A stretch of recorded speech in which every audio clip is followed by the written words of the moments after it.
পর্যায়ে এই বাড়িটা ছিল গণবাথরুম, বাজারের আচ্ছা, গণবাথরুম, সবাই যে বাথরুম করতে ছিলাম। ভালো আছেন? হ্যাঁ, ভালো আছি। আমার নাম হচ্ছে শামীম হোসেন ব্যাপারী। তো আমি ভাই গিরিশচন্দ্র সেনের জাদুঘর সম্পর্কে আপনার কাছে কি জানতে পারি একটু যদি বলতেন। আমার পরিচয় হলো গবেষক ভাই গিরিশচন্দ্র সেন। আমি গিরিশচন্দ্র সেনের এই বিষয়ে গবেষণা করি আর প্রত্নতান্ত্রিক জিনিসে কাজ করি। ভালো। এর পাশের বাড়িটি আমার বাড়ি। আচ্ছা। আমার শৈশব, কৈশোর, যৌবন সবকিছু এই জায়গায় কাটছে। এই বাড়িটা বেশ অনেক বড়। এই বাড়িটা, এই গিরিশচন্দ্রের বাড়িটা অনেক বড় ছিল। আচ্ছা, তাই। পশ্চিম দিকে আরো 2টা রুম ছিল যেগুলো ভাঙিয়ে পড়ে গেছে। আমরা এগুলো ছাদ ছিল, তখন দৌড়াদৌড়ি করতাম। উপরে অনেক বট গাছ ছিল, অনেক কিছু ছিল।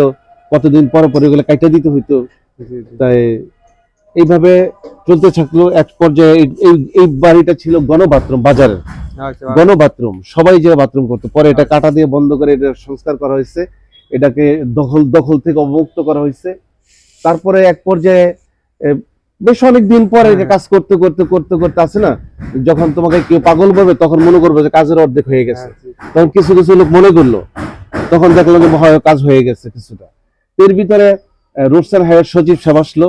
আইসা এই গ্রীষ্ম সম্বন্ধে জিজ্ঞাসা করলে কেউ তো কিছু বলতে পারে না, যে ফয়সাল ভাইয়ের কাছে উনি বলতে পারবে। তা আমাকে প্রায় স্যারের মিডিয়া, প্রিন্ট মিডিয়া বিভিন্ন ব্যাপারে আমাকে আসতে হয়। আইসা যত সময় আমি চেষ্টা করি।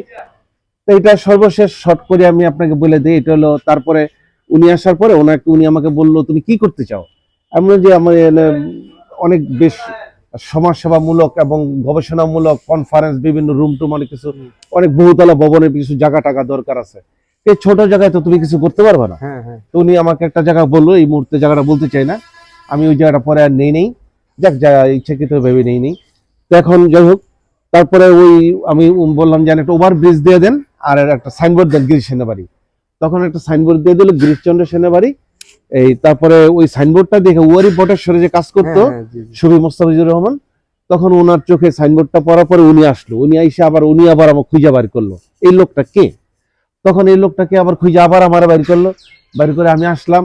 আমি আসতে চাইছিলাম না, পরে উনি আমাকে অনুরোধ করলো যে আমি জাহাঙ্গীরনগর ইউনিভার্সিটি, পরে মনে সম্মানিত উনি একটা বিশেষ সম্মানিত লোক, যাই। তখন উনি আমার কাছে কিছু তথ্য জানলো। জানার পরে আমি বললাম ঠিক আছে, আপনি কি চান? আমি কিছু চাই না। কি চান?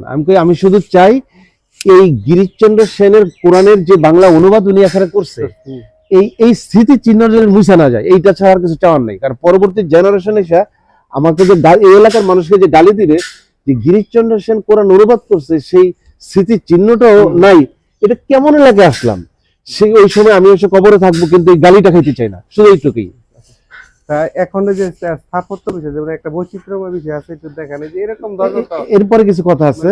তারপর তিনি ওই গভর্নমেন্টের বিভিন্ন জায়গায় যোগাযোগ করার পরে উনি এই যোগাযোগ করলো। এর ভিতরে ওনার পূর্বে বেশ কয়েকবার ভারতীয় হাইকমিশনাররা আসলো। এর ভিতরে 1 কোটি টাকার মতো ওনারা অনুদান দিল। বাংলাদেশ সরকার দিল 20 কোটি, 1 কোটি 20 লক্ষ টাকা এটা করা হলো। তবে অনেকের ধারণা মাত্র 30-40 লাখ টাকার বিল্ডিং এটা সম্ভবত। তো এটা যে সময় আজকে থেকে 7 থেকে 8 বছর আগে উন্মুক্ত করে দেওয়ার কথা, উনি কমপ্লিট করে উনি মূল স্থাপনা না ভেঙেই, ফ্লোর পর্যন্ত যায়নি, উপরে থেকে কাজটা করে ফেলছে। যাক, উনি যেভাবে ভালো মনে করছে। তো এখন যখন এটা উন্মুক্ত করা হচ্ছে না, তখন ডিসি সাহেব বেশ অল্প কয়েকদিন আগে, মানে মাস 2 আগে ডিসি সাহেবের দায়িত্ব নিয়ে গেল। এটা জেলা প্রশাসনের দায়িত্ব নিয়ে গেল যে এটা যা কিছু করে উনিই করবে। তো বর্তমানে খুব দ্রুত গতিতে এটার কাজ চলছে। আর এই জায়গাটা, এই বর্তমানে যে আপনি দাঁড়িয়ে আছেন, এই জায়গাটা করছে আপনার ওই অধিগ্রহণ করছে। এখন কাজ প্রায় বেশ চলতেছে। বর্তমানে এই অবস্থা আছে। দর্শনার্থীর জন্য কোন টাইমে খোলা থাকে আর কি? দর্শনার্থীর জন্য লেখা আছে যে, আপনি তো জানেনই আর কি, লেখা না, মানে এটার ভিতরে কি কি আছে আমরা এটার ভিতরে আসলে তেমন কিছু নাই। পুরোনো দিনের ওই যে তালা, চাবি, তারপরে আপনার সুটকেস, লাইট, তারপর কিছু বই, মানে মেটাল এবং কিছু প্রিন্টের কিছু জিনিস এবং মেটালের কিছু জিনিস এই জায়গায় আছে। এটা তো তৎকালীন সময় যে ব্যবহার করতে কিছু জিনিস রয়ে গেছে। আমার জানা মতো 1947 সালে যখন দেশভাগ হয়, তখন তো অনেকাংশই জমিদাররা চলে গেছে এবং 71 সালেও চলে গেছে। আমার মনে হয় যে তারা 47 সালের দিকে দেশভাগের সময় এই জমিদারের বংশধররা ভারতে চলে যায় সম্ভবত, নাকি? আপনার ধারণায় কি বলে? সম্ভবত ওনারা ওই এর আগেও ওনারা চলে গেছে। হ্যাঁ, কারণ ওই ওনারা আর এসএ রেকর্ডে ওনাদের কোনো নাম না থাকার কারণে এসএ রেকর্ডে রেকর্ডে সিএস রেকর্ডে কিন্তু ওদের যে স্থাপনা এটা কি পরবর্তীতে করা হয়েছে না এটা আগে- পরবর্তীতে আগেরটা এটা আগের বিল্ডিং না এটা না আগের না এটা ভাঙিয়ে ফেল পুরা ভাঙিয়ে ফেলে ও আচ্ছা আচ্ছা পুরা ভাঙিয়ে ফেলে আচ্ছা বুঝছি। পরে পরে এখানে আসতে পারে পার্শ্ববর্তীতে রয়েছে লক্ষণ সারাবার জমিদার বাড়ি, ওটা তো আগেরটাই রয়েছে, খুব সুন্দর, এখনো সুন্দর। তা আমাদের কি ভিতরে গিয়ে দেখতে পারবো নাকি? হ্যাঁ আসেন আমরা একটু ভিতরে দেখি। যেহেতু ওই সময় কারেন্ট ব্যবহার করা